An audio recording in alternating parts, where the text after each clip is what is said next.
haven't had a dream like that since the first time Maki choked him and told him how much she wanted him dead.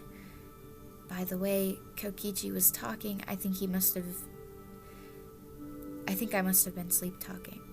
When I was a little kid, my parents told me how I talked in my sleep. Maybe that's why I'm so nervous about falling asleep around other people. Kokichi has been silent for a while. I wonder if what I might said. No, I shouldn't think of that.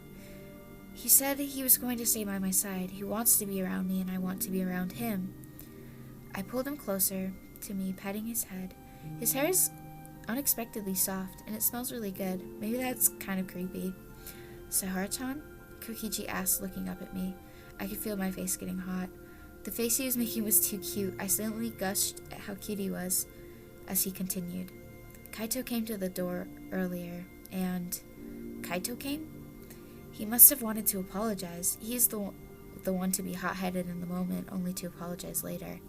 It's something I have had to get used to.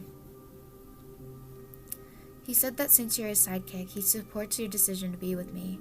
He paused, looking away from me, sounding a little defeated. I can see why. Kaito and Kokichi aren't the best of friends. And he said he wanted to apologize for losing his cool earlier.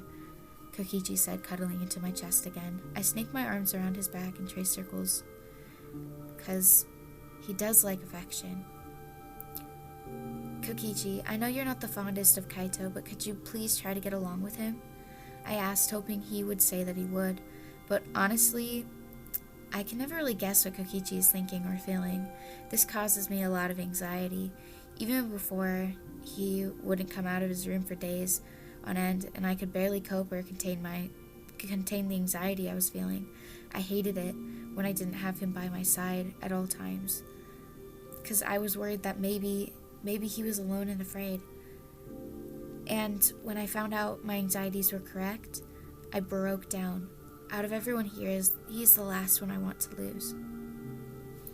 Kokichi snuggled into my touch, and let out a content sigh before he wrapped his arms around my torso to get closer to me. Yeah, I tried my best not to scream at him at the door. I've been trying to get close to you, but he always gets in the way. And it's so easy for me and him to get in intense arguments, but if that would put your mind at ease, I'll try. He said, cut off by his shudder. He really is touch-starved. I rub his back or play with his hair, and it's like he can't stop himself from wanting more. Not going to lie, it's really cute. I'm glad he trusts me enough so we can have moments like this. I do love you, Kokichi, and I hope I can get you to understand how much I love you. All of you, Kokichi. I love everything about you, Kokichi. And I want to do everything in my power to make you feel all the love I can give you. Sahara-chan has some weird effects on me. I go limp whenever he and I have moments like this one.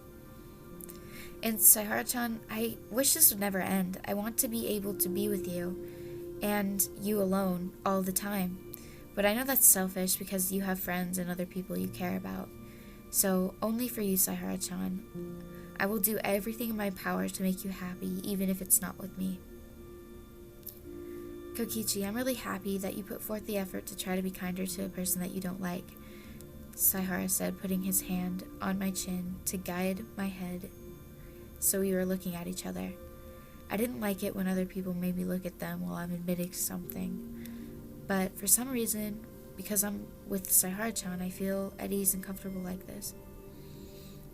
And I'm very proud of you for being honest with me, he said before pulling me into a quick kiss. Whenever he kisses me, any self-degrading thoughts I might be having go away. I have no clue how he does this, but he can make me feel complete and happy. Why couldn't I have figured this out before? I feel well rested now, so we should probably get some lunch, seeing as I made us miss breakfast and you're probably hungry, he whispered, sounding like he was chastising himself. Saihara-chan, I want to say this, but might as well tell him now. I should have told him how untrue that statement is. How I would have missed breakfast just to be able to see Sahara-chan stand up for me. It meant a lot to me. "What is it, Kokichi? Are you okay?" he asked, his voice immediately concerned. He probably is making his anxiety skyrocket right now. "Yeah, I just wanted to say what you did in the cafeteria today made me happy. Nobody has ever stood up for me before, and when you stood up for me, it reminded me how much I love you, Sahara-chan." I tried to suppress the blush I could feel coming to my face, with no luck. You're welcome, Kokichi. I thought you would be angry since I made a scene," he said, putting his hand over his face to try to cover the blush coming to it. I pulled off his hand and kissed each one of his fingers before looking back up at him, seeing he was now a flustered mess. "You know I like to see your face. I do think the blush you have on your cheeks is adorable, and Sahara-chan, you are super cute all the time, so don't let anyone tell you otherwise." I moved my hand to his cheeks and caressed the soft surface. "And I really don't care what you do, Sahara-chan, because I want you to be happy," I said, bringing my voice to a whisper at the end. I felt his hands move around my shoulders to massage the tense muscles that were causing me to fall into his arms. "You know, Kokichi, you can always say that I can do whatever I want, and that I should be with somebody else," he said, bringing his lips to my ear. "But all I want is for you to be happy with me. I don't want anyone else, I want you." On the last word, he blew on my ear, causing me to do a full body shudder. "'Cause to me, Kokichi, you are the only thing I could ever want. In my eyes, you are perfect, Kokichi."